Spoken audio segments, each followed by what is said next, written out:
3月11日、地震の時というのは、先生はどこにいらっしゃったんですか？私はですね、午前中、七郷中学校のはい。卒業式に出ておりまして、はい。で、1時頃に戻ってきたと思います。で、その後、遅めの給食を食べて、はい。いい卒業式だったよっはい。て話をしながらですね、校長室に戻って仕事をしていはい。る最中でした。地震の時はどういうような感じだったんですか？当時としては結構地震が比較的、小さい地震多くあったんですね。でまた地震かというふうに思いましたが、1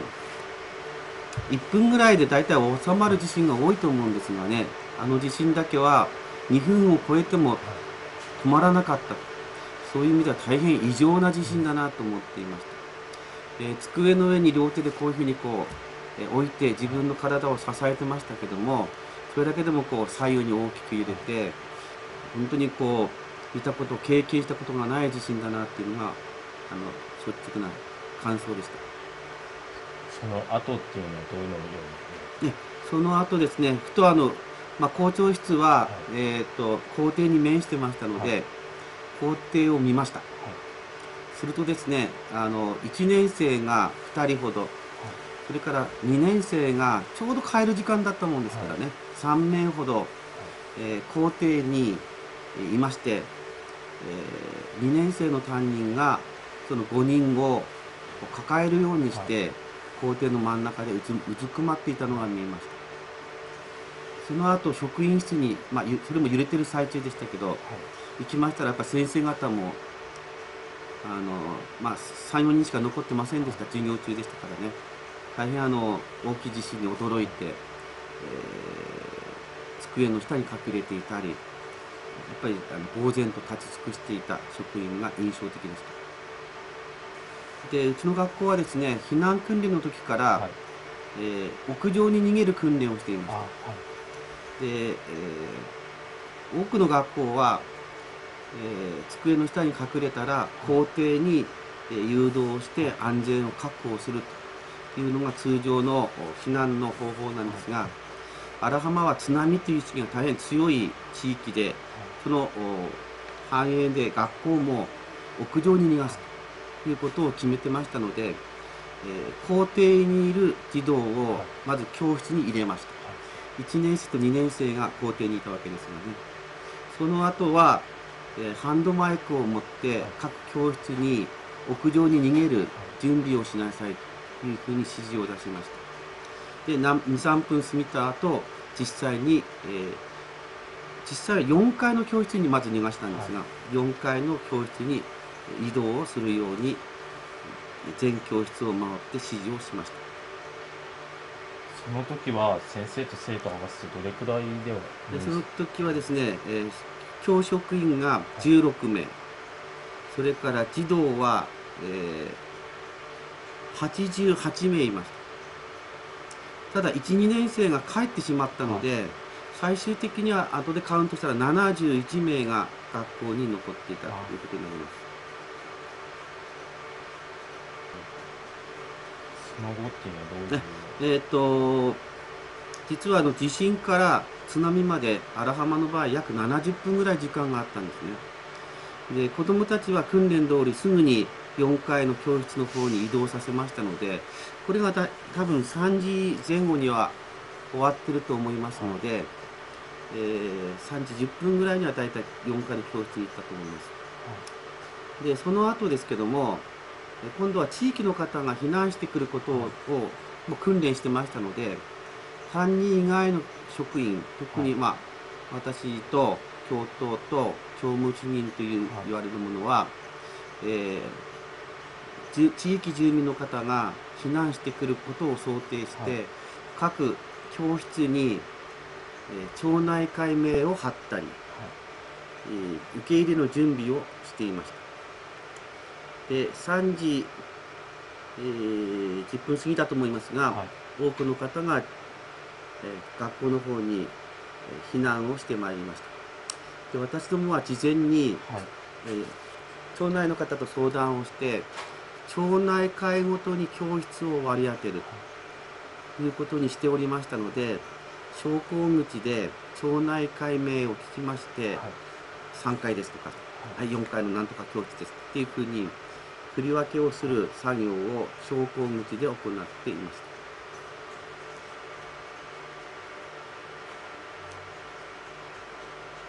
それはやはり津波とかの経験がやっぱ地域の方と学校の方でやっぱ話し合ってそういうした、そうですね、6月に、宮城沖地震の日、6月12日だったでしょうかね、毎年あの地域と学校で、合同で地震と津波のへの避難訓練を合同で行ってたんですね。昨年は申し訳なかったんですが、土曜日に12日になってしまったので、学校は11日の金曜日になりましたが、それまでずっと地域と一緒に訓練をしていた。ですから、その訓練の時にも、単なる地震への対応だけじゃなくて、津波が来た時にはこうするっていう話をよくしておりましたので、他の地域よりも意識が高かったんではないかなというふうに思います。3時10分過ぎからっていうのはもう地域の人も続々来たり、あと帰られたお子様も逃げてくるという状況ですね。3時10分かどうか、正確な時間はちょっと自信はありませんが、その辺りから多くの住民の方がやってまいりました。で、当時はですね、昼間ですので、お年寄りの方がとても多いんですね。ですから、本当に歩くのが辛いような形で来る方々が多いなと、まずは一つ思いました。それから子どもたちを今度はですね、お母様、お父様方にお返しする、私たちは引き渡しと呼んでますが、それも実施をしました。これについては事前にですね、各家庭からそういう時には誰々が学校に行きますっていう申し込み書みたいにいただいておりましたので、それに基づいて引き渡しをしました。その数、正確に把握できてませんが、約10人程度だろうというふうに思っています。それ、津波が実際に来るっていうのは、特に警報とか何かは事前に分かられてたんですか？学校にはですね、無線の非常通報、屋上にサイレンが鳴るシステムですね。というのと、津波の警報システムっていうのが2つありました。津波の警報システムは音声で伝わってくるんですが、地震とともに、荒浜小学校は電源が全部切れてましたので、これは使い物になりませんでした。それから屋上のサイレンは、後でいろんな職員に聞いたら鳴っていたということでした。ですから何らかの警報の合図があったというふうには思っています。ただ私個人は大津波警報が出たっていうのはその時すぐには分からなかったので、かなり後になってから大津波が警報が出てたんだよっていうのは教えてもらいましたが、とにかく大きな地震だったので、何か来るだろうと、何かの形の津波が来るだろうっていうのは覚悟していました。その兆候が出てきたっていうか、現場の人は分かったのはどのような形？そうですね、まずそのサイレンが鳴ってたと、で何か異常な事態なんだろうと、それから、大きな地震だったので、もちろん津波っていうのも予想がついたんですが、どれだけの津波かはちょっと分かりませんでした。で私は後で教えてもらったのは、携帯電話で確認しましたとか、それからあとは携帯のテレビ、ワンセグですか、ワンセグを見てその大津波警報が出てたっていうのを確認しましたっていうのを後で聞いたんですが、その当時はちょっと私は聞いた記憶がちょっとないので、または教えてもらったんだけども、それを耳にするゆとりもなく、避難の方の相手をしてたんだと思うんですね。それで、大体津波が来る前に避難されてた方っていうのはどれくらいの？最終的にはね、地域の方が233名、子供が71名、この子供の中には一旦避難して戻ってきた子供もいます。それから職員が16名で、津波が来た時点で学校にいたのが320名合計ですね。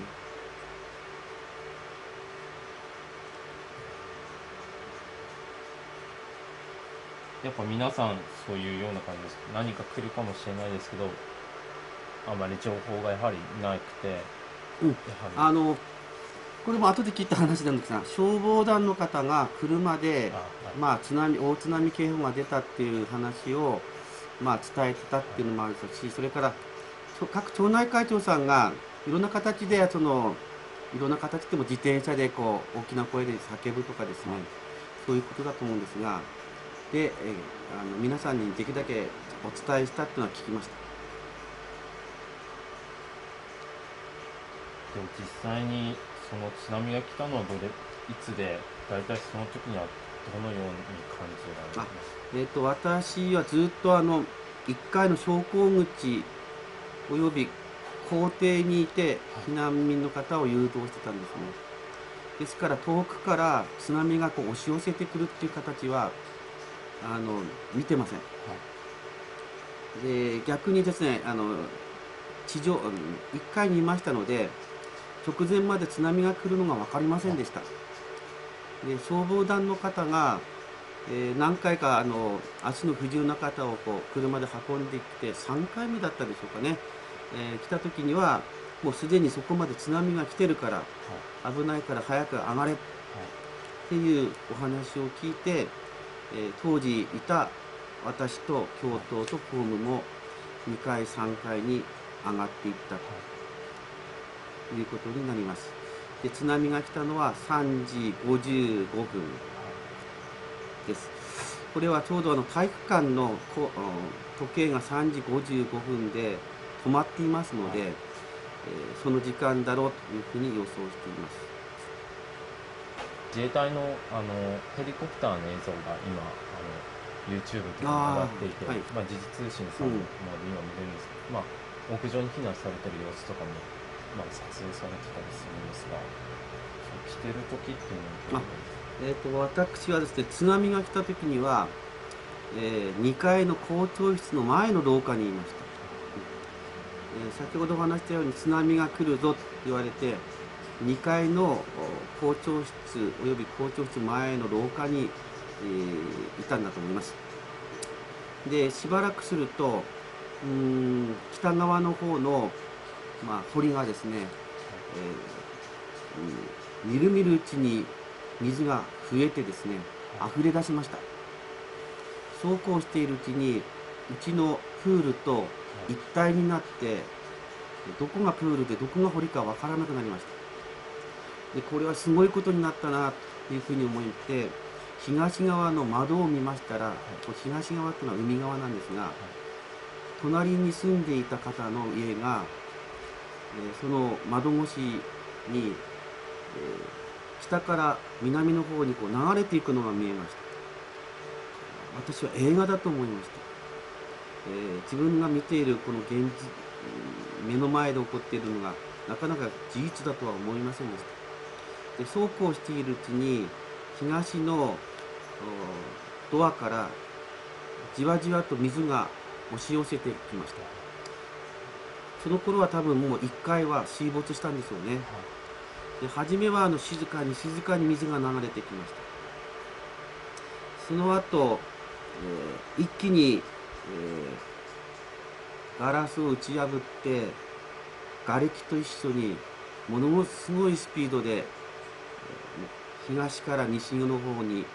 流れてくるのが分かりました。で、初めは何が起こったのか分からなかったので、しばらくこう自分の足が濡れるぐらいまではずっとそこに立ってたんですが、尋常ではないっていうことが分かったので、急いで3階の方の階段まで走って逃げました。その頃は大体何分ぐらいだと？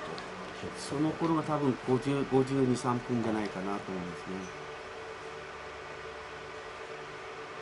ね。で、多くの方々は実は3、4階に逃がしてるんですね。4階には子供たちもいますし、で2階には一部住人の方がいました。それは寝たきりの方が1人、あと付き添いの方が1人、車椅子の方が1人か2人ぐらいいたと思います。でその方々はそれ以上上に上げられなかったんですね。でまあ2階まで来ることもないかもしれないということで、多くの方は3、4階、どうしても上に行くのが難しい方は2階いました。で私が逃げる時には車椅子の方があるお部屋にこういたのが見えました。で後ろから津波が一気に押し寄せたので、助ける時間もなく3階に行く階段の方まで走って逃げました。その時なんか一生悔いが残るような出来事になってしまうんじゃないかなって実は正直思いました。で階段の途中で止まってたら3階の方から降りてきて、その奥さんらしい人が車椅子があそこにいると、助けに行きたいんだなって話だったんだけれども、周りの方から今行くと二重奏になりたくなってしまうので、津波が収まるのを待つしかないだろうということで、しばらく待ちました。10分待ったかどうか時間は分かりません。やや収まったので水の中を走っていって、その教室のところに行ったらドアが閉まってました。私が行った時には逃げた時には開いてたので、車椅子の方が見えたので、閉まっていたのでこれはどうかなと思って私がそっと開けたら車椅子の方が中で踏ん張っていました。車椅子に座ってですね、多分津波が来て水がかなり早く流れた、そのままでは自分が吸い出されてしまうので、車椅子の方が一生懸命ドアを閉めてるんだと思うんですね。そのために確かに中まで水は濡れましたけど、吸い出されることもなくそこの場にいたということになったんだと思うんです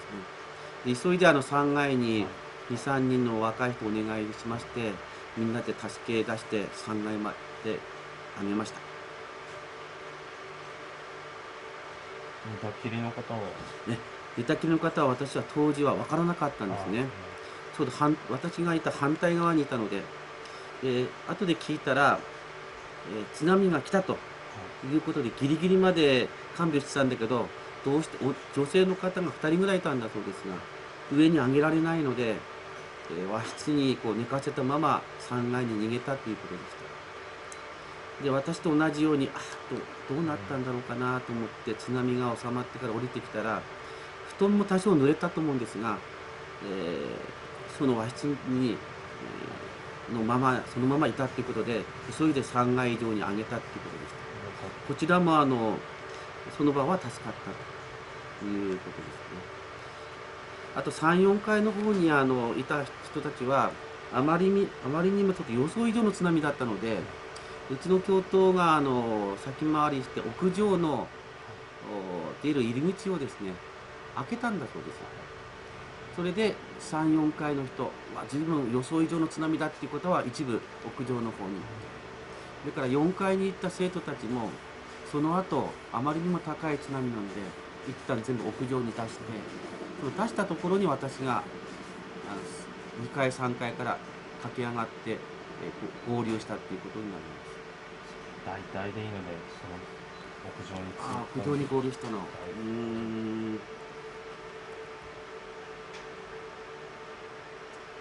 4時10分かな15分かな、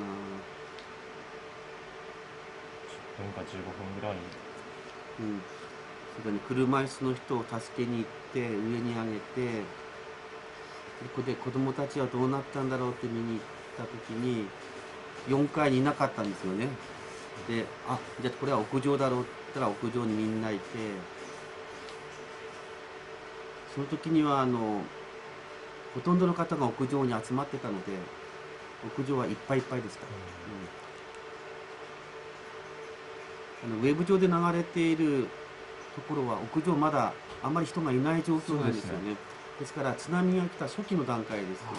あの後子供とか住人の方が続々あまりの津波の大きさに驚いて屋上に避難したんですね。その時に私が行ったと思います。実際校舎とか校庭には津波っていうのは、どの何階にどれくらいまで来て、またはその校舎の外でどのように津波っていうのは動いているんですか？校舎内にはですね、2階の床上40センチまで水が入ってます。それから、その津波が来た時、私がこう逃げたんですけども、逃げた廊下は2階だったんですけどね、40センチまで水があったのは確認できましたが、外はもっと高かったです。しぶきとかを考えたら2階の天井まで届いたと思うんですね。で後で聞いたらなんか10メートルぐらいの津波だったっていうんで、そのぐらいあったのかもしれないな。ちょうど冬だったもんですから窓は全部閉め切ってたんですね。だから余分に水は入ってこなかったんじゃないかなと思うんですが、校庭とかそれから校舎の北側の風景はずっと廊下とか各部屋部屋を回っていたっていうこともあって、実は校庭は一切見てません。ただ一回だけ見たのは、ベランダのところに犬が結ばれていたので、2階です。結ばれていたので、3階だったかな、3階か。結ばれていたので、もう津波がすぐそこまで来てたんですね、高さ。それで、その大きい犬でしたけども、私も実は犬飼ってるので、かわいそうなので、ナイフを持ってベランダにいた津波が犬のロープを切りに行ったんですね。その時はもうすぐそこまで津波来てましたので、それは確か3階だったと思うんですけど、そうですね、校舎はですね、実は南向きに立ってるんですね。で、東西にこう長く立っています。それがもし東向きに立ってたら、その津波の関係もあってこうバタンって倒れたんじゃないかって今でも思っています。南向きで東西に立ってたっていうことがまず一つ良かったなと思いました。ですから校舎を津波が横切る形で多分流れていったと思うんですね。でところが校舎の北側の方に行った津波は体育館にちょうど当然ぶつかるので、そこでこういうふうに渦巻きになったんではないかなと思いますね。津波が第何波僕はあったかわからないんですが、津波が収まるっていうのは大体一息つけたっていうか、収まったのどれくらいになるんですか？実は第何波の時に校舎が一気にやられたっていうのも未だにわからないので、後でねビデオを見たら4波とか5波とかいっぱい流れてきたっていう話はしたんですが、その2メートル40まで水が上がって一番最大な津波だったと思うんですが、それ以降は2階まで波が来ることはなかったので、たとえあったとしても1回程度ぐらいの津波でしかなかったんじゃないかなと思います。もう怖くて2階とか1階には降りられなかったので、少なくとも3階には来なかったっていうことですね。じゃあ皆さん一緒に避難された方はひとまず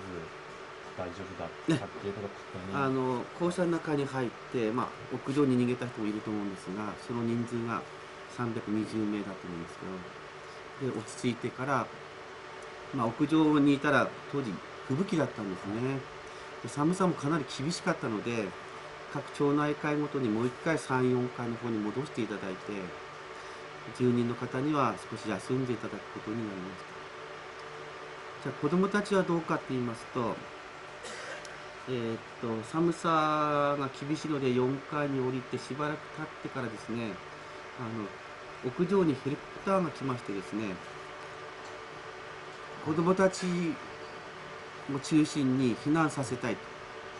という申し出がありました。で、荒浜地区には、仙台市消防局の航空分署っていう、簡単に言えばヘリコプター部隊がありまして、毎日、学校の上を飛んでいって訓練をしていたのも分かっていたし、地域で合同訓練するときは必ずヘリコプターの方も協力して、屋上に物資を下ろすとか逆に上げるとかっていう訓練をしてたので、私はもうヘリコプターがもうそのヘリコプターが来ていただいてたんだなというふうに思いました。で、消防団、これうちの保護者だったんだけど、消防団の方が屋上で消防署と我々のこう引き継ぎをしていただいて、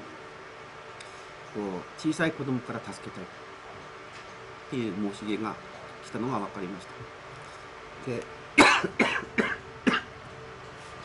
町内会長さんたちとはすぐに運営本部を作りましたので、私たちは小学校の生活子どもたちを見ると。で会長さんたちは地域の方、幼稚園も含めてですね、お世話をお願いしますと決めてましたので、そこの間でどういう順番で避難させるかっていうのを相談しました。そしたら町内会長さんたちはやっぱりここは小さい子どもの順番から避難させようと。まずは小学校に入らない子どもたち、プラスそのお母さん、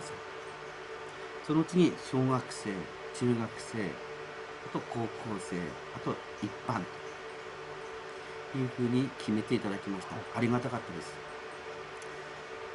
で、3月11日の5時半から、ヘリコプター屋上ですけど、屋上に着陸するわけでなくてホバリング状態で引き上げる形ですので、一人一人こう釣られていくという形の救助をしていただきました。幼稚園の子どもが何人か終わった後、小学生の子どもたちが移動することになりました。で小学生の子どもたちはすぐヘリコプターに乗せられるように屋上から4階の廊下に一列にずっと並べておいたんですよね。逆にそういう指示であったもんですからね。で、これ小学生の順番の時に、これから、霞の目に、自衛隊ですね、霞と飛行場に荒浜小学校の分校を作ります。でその分校に皆さんを避難させたいと思います。で1年生は先生たちの言うことを聞いて待っててください。で5、6年生には1、2年生の面倒を先生が行くまで見ててくださいってお願いしました。ハンドマイクを使ってもらってました。で地域の方も多分それ聞こえたと思うんですけどね。でその時に「分かりましたか?」って1回目答えたら子どもたちは大きな声で返事できませんでした。で2回目ちょっと大きい声で「分かりましたか?」って返事したら全員が「はい」って答えました。でその「はい」って答えを聞いて僕はこの子どもたちは何とか助けたいというふうに思いました。で本来ならば子どもが乗る時に私たちは子どもの動揺を収めたいので、職員を何人かずつ乗せたいところでしたが、大人が乗れば乗るほど子どもが乗れなくなるっていうふうに消防署の方々言われて、じゃあ子どもだけかと思ったんですが、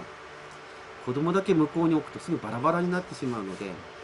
いわゆるこう臨時の分校って言ったんですが、分校に2人だけ先生を先に送り込むことにしました。ですから最初のヘリコプターに職員2人と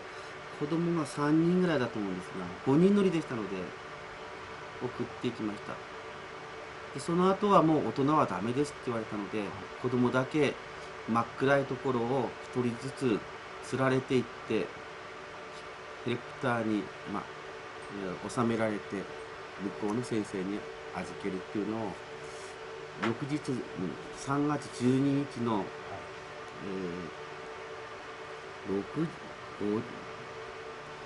時だったでしょうかね、朝の約12時間かかってですね。始まったのだけなんです3月の11日の、5時半ですね。5時半で朝の5時に終わったんですね。それはお子さん、子供だけです。幼稚園児から小学生、中高まで。いやいや、ここで最後の6年生の朝の5時に出発したんですね。もちろんこれが終わったってことは幼稚園の子供たちはもっと先に帰ってるんですけど、もう不眠不休で子供たちも休みに休めないような。実はすぐに来ますから、2代目3代目、ですから来た時にすぐ乗れるようにしておきなさいっていう指示だったんですね。ですから部屋に入れないで廊下にずーっと一列に階段からこう降りてきて、並べておきました。今考えるとそんなに時間がかかるんだったら一回教室の方に戻して、そして時間来た時にまた4、5人ずつ呼べばいいなと思ったんですが、もうすぐ来るっていう話だったので、そういうふうにしました。ただなかなか来ないなと何回も思ったんですが、ラジオで例えば他の小学校さん、中野小学校さんでは屋上に何百人もいて、寒い中ヘリコプターが来るのを待っているニュースとかたくさん聞こえてきたんですね。ですからうちだけ助けてくれ、しかもうちは校舎内にいることできたので、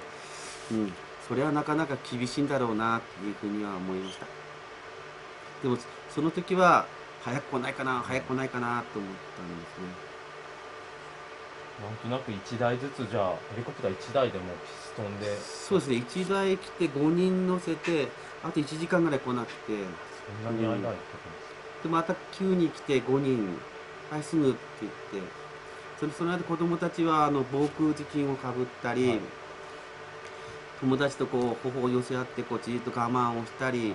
中には担任と一緒にね少しリラックスするためにお話をしたり、してましたけど、停電で明かりもなく、毛布は確かにいっぱいあったんでしょうけども、1人1枚っていう感じではあるんですけども、とても足りないので、寒さがですね。ですから段ボールの上に座ったり、あと暗幕を外して、暗幕、カーテン、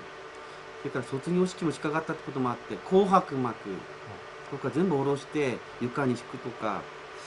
そんな風にして暖を取ってたんですが、大変寒かったんだろうなと思いますね。その移動するまで一応備蓄っていうものが学校にあると思うんですが、そういうので毛布、食料、光とかいうのは足りてたんでしょうか。備蓄にはですね、まず水ですよね。それからビスケット、アルファ米、それからもちろん毛布、それからあとは水かな、水、毛布、その程度なんですね。あとはごめんなさい、仮設トイレ、でそのリストに入っていないで欲しかったものいっぱいあるんですね。乾電池とか、それから明かりですね。本当に真っ暗いままなので、明かりとか、それからラジオなんかは住民の方に持ってきていただいて随分聞かせてもらいましたが、あと発電機とかね、そういうのはリストに入ってないんですね。備蓄されてないんですね。他に欲しいものとか、これがあればよかったっていうのは思いつきます。それはね、すぐ言われたのがおむつです。子供用と大人用。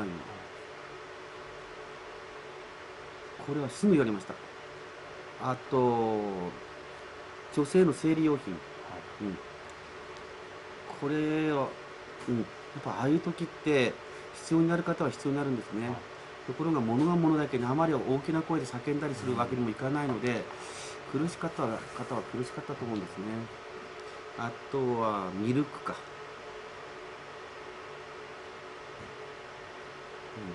そういったものはも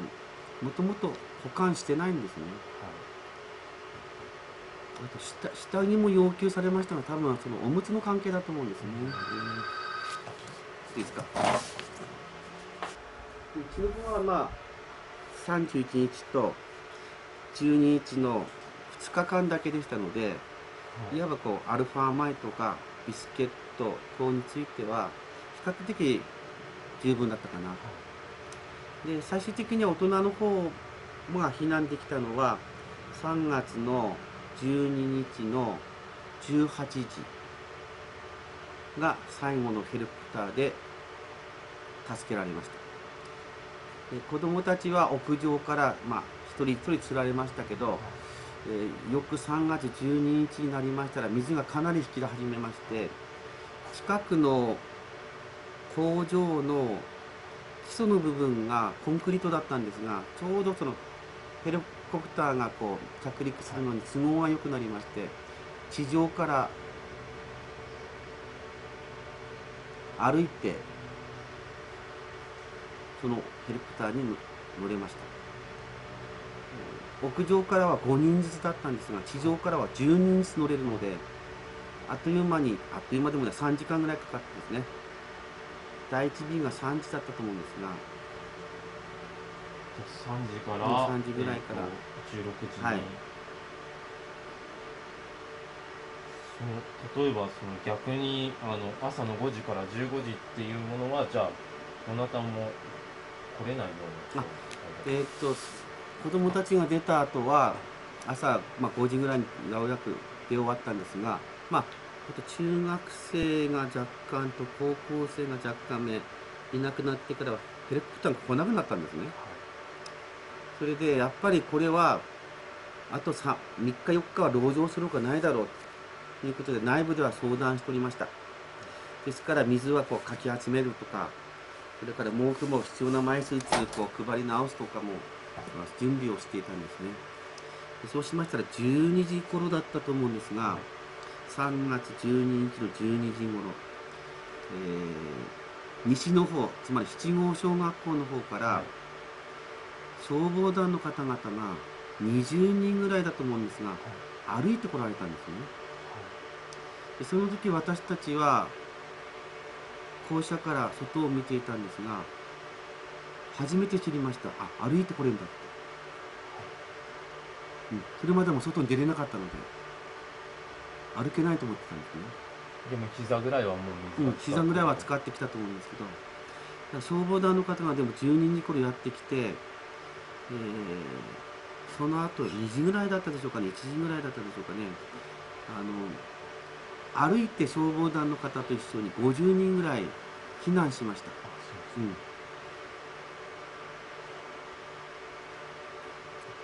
多分13時から14時の間だと思うんですけど、で一緒に行く人いませんかって募集がかかったんですね。で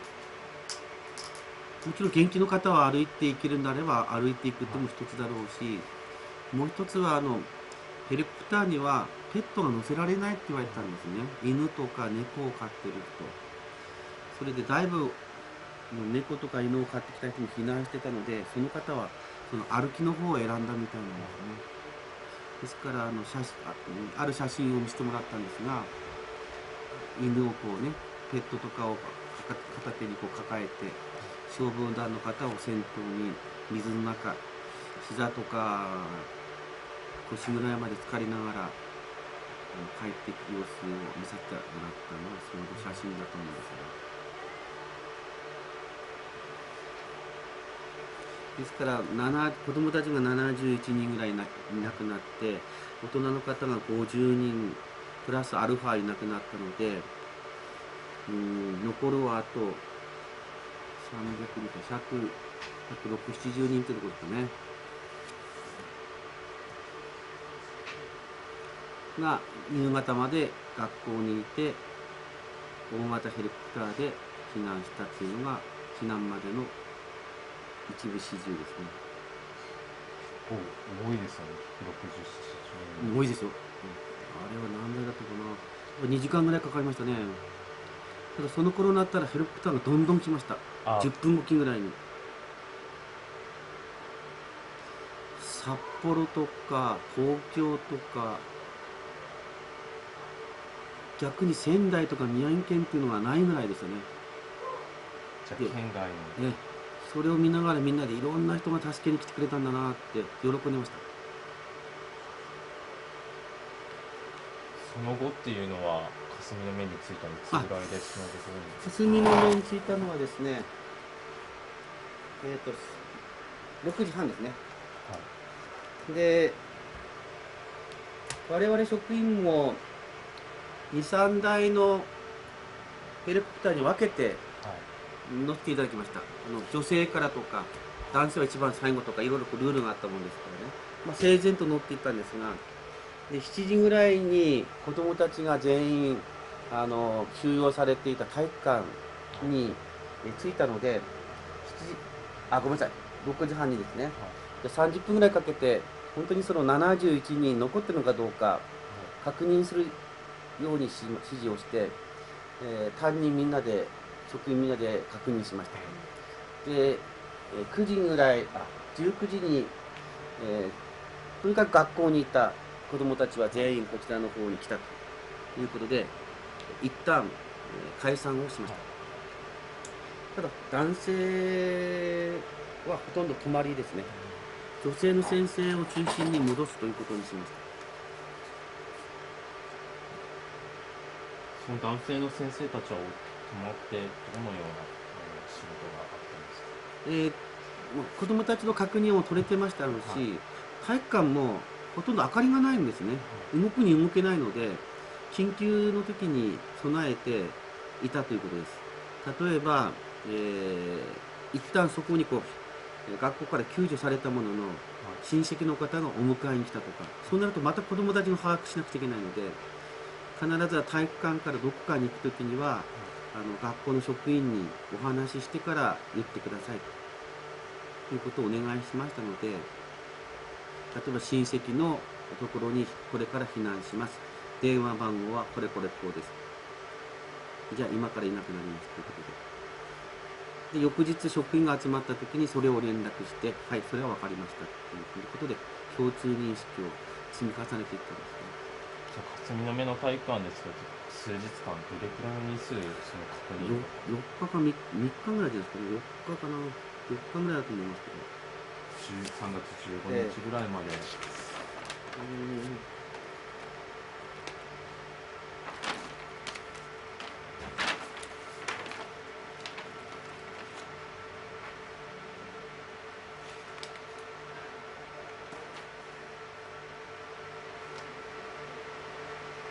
15までですね。3月15日までです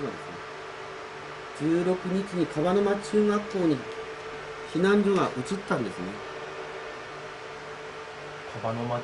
中学校。中学校、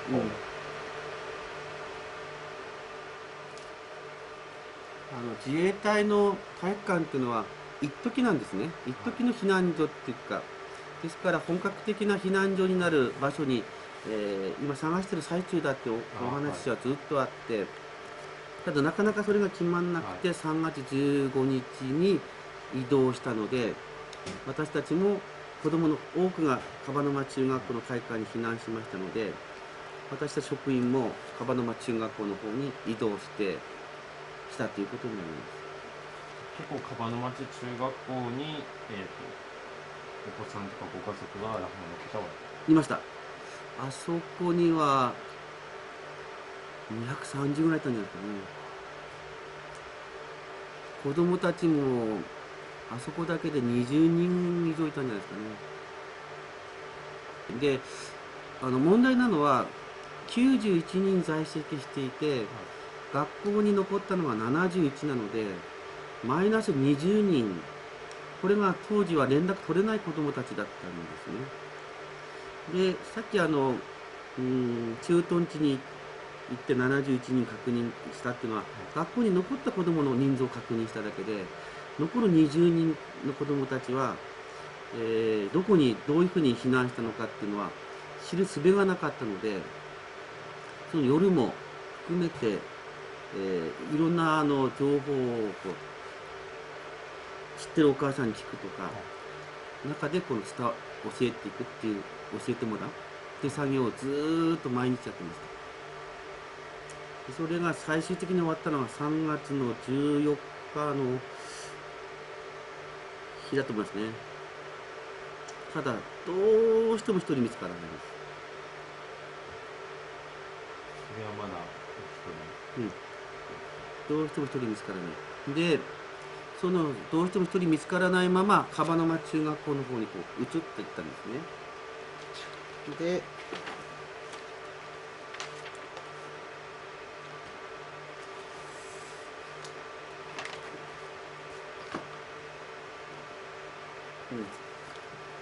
3月の18日に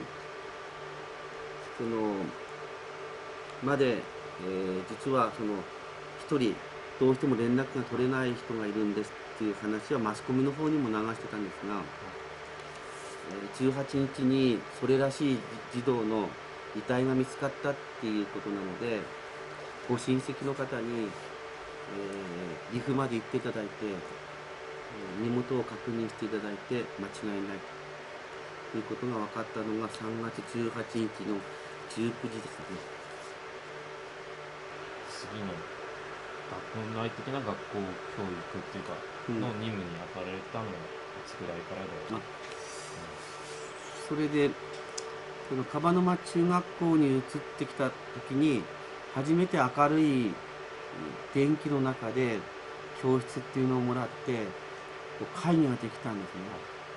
それまでは避難所で情報交換してたもんですから、すぐ近くに保護者がいたりしてなかなかの情報交換を大きい声で確認したり、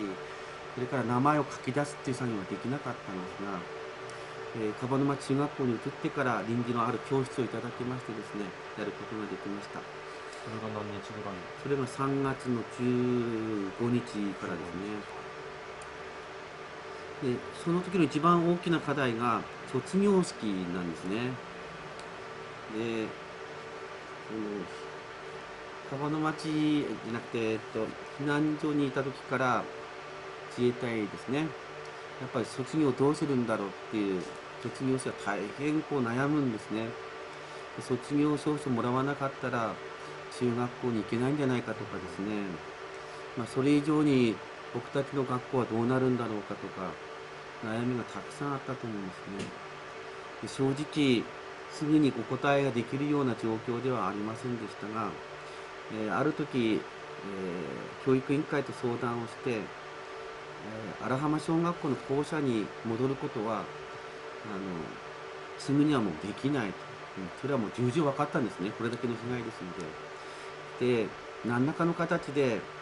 卒業式を設定しないと子どもたちもどんどんこの避難所から分散していくということもあったので、ある時に教育委員会に職員みんな集まって相談をさせてもらって、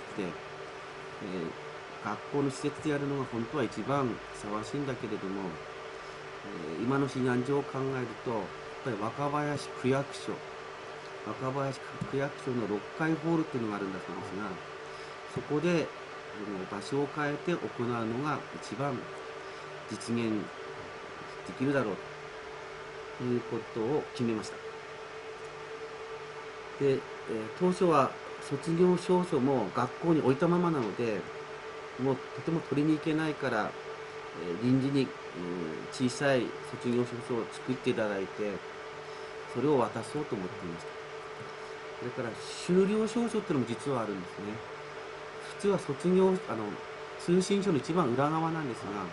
通信表も全部荒浜小学校に置いたまま来ましたので、それもお渡しできないので、それも臨時に作ろうということで作りました。で3月の24日に卒業式と修了式を合わせて1時間以内で行おうということを決めました。子どもたちを一時に集めておくのが大変心配だったんですね。ですからだけども卒業証書をお渡ししたいし、それなりの卒業の中身も作りたい、修了式も簡単にではあるけども子どもたちにお渡ししないと次、1学年上に行けないって思うんですね。やっぱりそれはそうなんですね。ということで1時間だけというふうに決めました。で、あとは保護者の方々、車がほとんどないので、私たちもみんな車流されてるんですが、マイクロバスを出してもらうことにしました。その時には避難所のが樺沼中学校を中心としたところのエリアが大体狭いエリアにたくさん住んでおりましたので、そこからマイクロバスを出してもらうことになりました。それから保護者への連絡なんですが、プリントを配るわけにもいかなかったので、そう印刷機も何もないので、携帯電話でネットワークで行きました。もうあるお母さんからあるお母さんに、それからお友達へとか、それでどんどん連絡を取り合っていって、連絡が取れたところは一つずつ印をつけていって、連絡完了を確認したということになります。で、3月24日を迎えました。ところが卒業証書を実は無事かもしれないから取りに行こうってなったんですね。で、代表の教頭が行って金庫を開けたら濡れてなかったんですよね。金庫のこのぐらいまでは濡れたんだけども、卒業証書がこの辺にあったらしいんですよね。それでそのまま抜き出して、よし切り替えて本物の卒業証書を渡そうということになって、本当にそれの時は嬉しかったです。当時はもう卒業証書もできてますので、あとは取り出してくるだけです。で、あとは心配だった卒業アルバムなんですが、3月11日以降物流も止まってしまったので本当に諦めてました。で、卒業式会場に行って、さああと30分ぐらいに始まるなってだんだん子供も集まってきて、嬉しいなと思ったら卒業証書が届きました。卒業アルバムが届きました。30分前でした。それはどこから？これは物流関係で動かしてもらったみたいです。で、一応本物の卒業証書と卒業アルバムが揃ったので奇跡だなと思って、あとは粛々とやらせていただきました。私にとっても実は、去年の4月1日から校長になってたので初めての卒業式だったんですが、本当に異例の中で異例で、子どもたちに卒業証書を渡すだけという形になるかもしれないけどやろう。でも子どもたちはその場で練習もしていないんだけども、地震や津波を乗り越えて頑張るということで一言ずつ発表してました。すごいなと思いました。ただ服装なんかは本当に運動着だったり、もう昨日まで逃げたので、もちろんそれで結構です。過敏な服装なんかはしなくて結構です。ましてや紋付き袴なんかも流れてしまったお家もいっぱいあるので、本当に逃げたままジーンズとかシャツとか T シャツとかの子供もいっぱいいましたね。親の方もそうでした。本当は子供のね巣立ち記念の日だから、親だってそれなりの服装をしてですね、見守ってあげたいんでしょうけども、もうそういうことを言ってる場合でなくなったので、本当に避難当時とあまり変わらない服装で来ていただき、それでも多くの方に来ていただいて、そして卒業式終了式ができたので大変僕は嬉しかったですね。その後またすぐ始業式とか、今東宮城の小学校にいらっしゃると思うんですけど、学ぶ校舎を探したりとか、どういう経緯で？校舎そのものはですね、教育委員会の方にお願いしたんですね。できれば避難の方々が樺沼中学校の範囲にたくさんいらっしゃるし、若林体育館もですかねとかもいっぱいいましたので、辺のところと思ったんですが、教育委員会も一生懸命手を尽くして探してもらったんですが、若林区全体がいろんな被害で校舎がダメだったり体育館がダメだったりっていうことで移る場所がなかなか確定できなかったんですね。そういう中でこの東宮城の小学校を、教育委員会の方で、探していただいて、で東宮城の小学校の、校長先生も PTA の代表の方もあと、各この町内会の方もですね、温かく手を差し伸べていただいてここに決まったということです。決まってから終業式とかそうです。始業式ですね。決まってから、我々もこちらの方にしょっちゅう来てるわけではなかったし、何しろ若林区から宮城野区の方に移らざるを得なかったので、辺りの様子も全然違うところから始まりましたが、東宮城の小学校の方が本当によくしていただきまして、必要な教室の数を全部提供していただいて、今全部で7つですね。1年生から6年生まで各教室1個ずつ、それから職員室が1個というので7ついただいているわけですけれども、おかげさまでそれなりに、いい学習環境の中で授業できてるなと思っています。東宮城の小が利用できるっていうのはいつぐらいに決まって、始業式はいつぐらい開始されたんですか？4月のですね1日ぐらいに、電話が来ました。それで正式決定はその後なんですけども、土曜日だったと思うんですけど、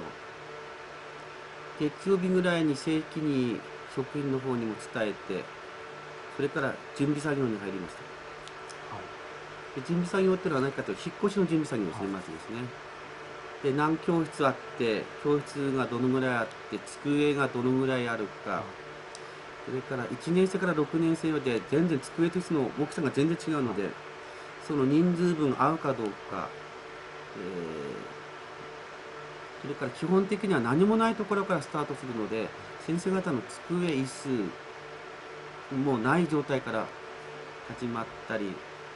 ましてね。でそういう中で、仙台市の方で4月11日から21日の間に始業式をするようにとご指示があって、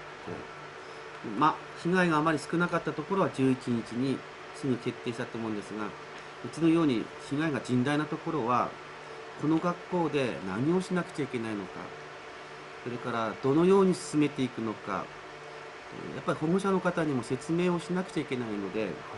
そんなことを考えると4月の19日ぐらいにしか、開校できない、再開できないということになりました。でそこまでに机とか椅子も多分整うだろう。それから黒板とか、いわゆる授業で使うありとあらゆるものが揃うだろう。それから子どもたちのノート、消しゴム、鉛筆、ノートともいろんな国語のノート、漢字のノート、算数のノートいろいろあるんですが、そういうのは整うんだろうかとか、ほとんど綱渡り状態でやってきました。で目安がついた4月の中旬ですね、親の方に説明会を開かせていただいて、こちらの方で授業を再開したいということでした。お母さんお父さんの心配はどうしてここなんだということはもちろんあったと思います。周りの学校がねかなり被害を受けている情報ってあんまりなかったものですから、それからここだとしてもどうやって子どもたち通わせるんだ、これは大きい問題でしたね。でバスですと荒浜の子どもたちは1時間に1本ぐらいしか走ってないバスなので、あんまりバスに乗らないんだと思うんですけど、毎日バスに乗る、不安もあったと思います。それから、生活の不安をみんな抱えている中で、本当に子どもたちはこの学校に例えばバスに来たとしても安心して勉強できる環境づくりができるんだろうかっていうのは当然親としては心配があったと思うんですね。そんなお話をしながらその、説明会をさせていただいて、とにかく19日にスタートするということに決めました。前日までは誰も来ませんでした。でそれで机をこう並べてもらったり、担任にですね、みんな本当に来るのかなと。でバスの運行表も作ったりして、不安はあったけどうまくいくだろうとは思いつつも、当日バスが着くところに立ってたんですね。なかなか来ないんですね。でそうしましたら、バスがやってきましてですね、そこからバスから多くの子どもたちがこう降りてくるんですね。しばらくぶりでした。避難所ではこう個別的にぐるぐる回って会ってはいるんですがね。でこう一人一人ハイタッチをしながらですね、出迎えたのを覚えています。ですぐに体育館の方に全員集めました。でその時には6年生はもう卒業していますので、23456と新6という形で1年生はいないんですね。で体育館に集まっていただいて、よく来てくれたねってお礼言いました。でここでちょっと遠いんだけども新しい荒浜小学校を作っていくんだよ。で怖い思いをしたので、泣きたい時には泣いてもいいけども、いつまでも泣いてないで、泣き終わったら前を向いて歩むしかないんだよっていう話をしまして、各担任を発表して各教室に入りました。喜んでました。子供たちは喜んでましたね。で早速私はここがいいとかここがいいとか座り始めて、で子供たちもしばらくぶりに同級生と会うので非常に喜んでいました。ただ残念なのは来たくても来れなかった子供たちいっぱいいるんですね。住居が遠かったとか、遠い親戚の方に行ったとかということで、3分の2ぐらいに減ってしまったんですが、それでも、当時で50数名ですか、集まってもらって、やっぱり学校に子供が来るといいなーってその時つくづく思ったし、先生方も目が違いますからね、子供がいると嬉しかったですね。しばらくぶりに会うんだけれども、子供同士ね、会った瞬間やっぱ戻っていくんですね、津波の前に。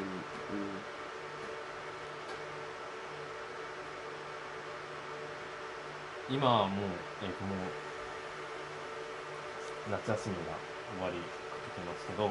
夏休みまでっていうのはだんだん落ち着いてきたり、少しなんかそのケアみたいなそうですよね。やっぱり先ほどね、一人亡くなったっていうお話をしましたので、その同級生の子供たちもいるわけだし、それからそれを知っている子供が周りの子供がたくさんいて、口に出して言うことはほとんどありませんでした。そういうこと。だからそういう辛い経験とか、津波のことももちろん辛かったと思うんですけどね、あとお家の方々が何人か失っている子どももいます。ですから今まで通りの生活ができない子どもも何人かいます。それから遠くから通わざるを得ない子どももいます。だからその子ども一人一人にいろんな辛さがあった状態の中で、スタートはしてきたんですが、ここ5月と7月にアンケート調査をしました。全体的には大変落ち着いてきたなと思っています。一時地震が来るたんびに羽を切るとかですね、トイレにね夜一人で行けなくなるとか、そういうお子さんもいたというふうに把握してるんですが、住居環境が少し改善すると同時に落ち着きも出てきたなというふうに思います。ただ特徴なのは大変落ち着いてはきてるんですが、一部の子どもはやっぱり非常にそれを気にしている子どももいるんですね。ですから落ち着いた子どもはそのままどうやって落ち着いて学習できるように維持していくと同時に、まだ非常に心の中に引っかかっているお子さんがいますので、そのお子さんには特別に配慮しながら、活動を続けていくことがないのかなと思っています。おかげさまで今年はですね、スクールカウンセラーが今まで1人だったのが2人に増やしていただきました。それから児童相談所の方も時々来て見ていただいています。それから精神科医さん、お医者さんですねの方も月に1度ぐらいこちらに見えてですね、全体の子どもたちの様子を見て、アドバイスをいただけるシステムを作っていただいているので、少しずつ徐々にですが安定していくんじゃないかなと思っています。7月に荒浜祭りっていうのがあって、これは子ども会のお祭りなんですよね。私はできないんじゃないかなって実は思っていました。そしたら児童会の担当の先生にもね頑張っていただいたんですが、ちゃんとお祭りをこの新しい環境に合わせてやっていただきました。その時には子どもたち生き生きしてましたね。6年生は遊ばせてあげる立場なんですがね、こうやったら楽しくなるんじゃないかとか、もっとこういうふうにした方が雰囲気が出るんじゃないだろうかって工夫したりして、やってました。ただうちの子どもたち残念なのはバスで通ってるもんだから、去年のようにできるまでずっと学校に夕方遅くまで頑張って作るとかですね、朝早く来て作り直すとかそういうのができないんですね。だから本当に限られた時間の中で精一杯頑張ってたなというふうに思っています。今後とかどう考えられますか？この夏休みは、子どもたちにも、いろんな意味でゆっくり休んでほしかった思いもあります。もちろんね課題は出してますけど、ですから今まで以上に心と体をリフレッシュということが大事なんじゃないかなと思っています。何かに聞いたら、みんなで旅行して楽しかったとかですね、それから盆踊りに行ったとかでしてね、それなりに子どもたちリフレッシュできたんじゃないかなと思っています。9月には、去年まで学区の人たちとやっていた運動会、去年までは学区民運動会って言ってましたが、うちの学校はそういう意味ではそういう組織がなくなってしまいましたので、学校単独で運動会をやるつもりでいます。その運動会にはぜひ荒浜学区の方をたくさんお呼びしたいと思っています。それで子どもたちの元気な姿を見ていただくと同時に、荒浜でやっていた時に、各町内会ごとに競いながらある種目をやってたんですが、その種目をですね、ぜひ今度は競わなくていいので楽しみながらですね、皆さんで味わってほしいなと思っています。具体的には綱引きと、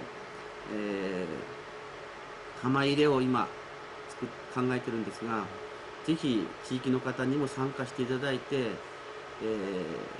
子どもたちにも応援してもらいたいし、それからそういう玉入れとか綱引きをしながら、やっぱり荒浜の絆っていうのをもう一回再確認する場にもしたいなというふうに思っていて、今日も町会でそういうお話をしました。